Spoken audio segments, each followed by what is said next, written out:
Dear students, now we are going to see solution to few difficult problems which were given in the physics mock CET test. So let's start with this problem.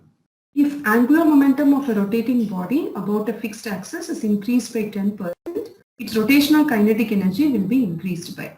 So you are given the increase in angular momentum and we are asked to find the increase in rotational kinetic energy. We know the relation connecting angular momentum and rotational kinetic energy, which is nothing but K is L square upon 2y. K is the kinetic energy here, S L square upon 2y.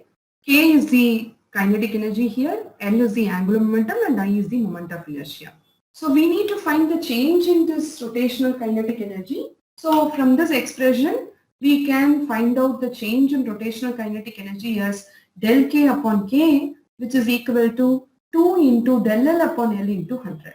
And it has been specified clearly that the increase in angular momentum is 10%. So del L upon L is 10%. So del K upon K would be 2 into 10 upon 100 into 100, which is nothing but 20%. So the increase in kinetic energy is 20%. Very easy, right? But if you see the numerical, in the option, in addition to 20%, you have an option 21% also. So you need to be very careful. Actually, this 20% is not the correct answer. So let's try to find out the accurate increase in this rotational kinetic energy. So let's see how to find it. So we would now start with the same relation of kinetic energy, which is nothing but L square upon 2I. Now my angular momentum has got increased by 10%. So my new angular momentum, let's mention it as L prime, which is nothing but L plus 10% increase. So it is 10 upon 100 into L. So I can write this as L plus 0.1 L, or I can write this as 1.1 L. Right? So L prime is nothing but 1.1 L. What I am going to do now is, now I would write the change in this rotational kinetic energy to be K prime. That is nothing but change in this rotational kinetic energy to be K prime. That is nothing but L prime square upon 2y. So this L prime is nothing but 1.1 the whole square into L square. Just I am substituting this L prime as 1.1 L.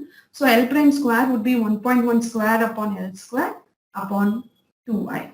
And this L square by 2y, since I don't know the value, I can substitute this as 1.1 square into K. Correct? So this is nothing but 1.21 K. That means the increase in this rotational kinetic energy is actually 0.21. So if I find in terms of percentage, the change in rotational kinetic energy is actually 21%. So the option 21% is actually the correct answer. 20% is actually not the correct answer here.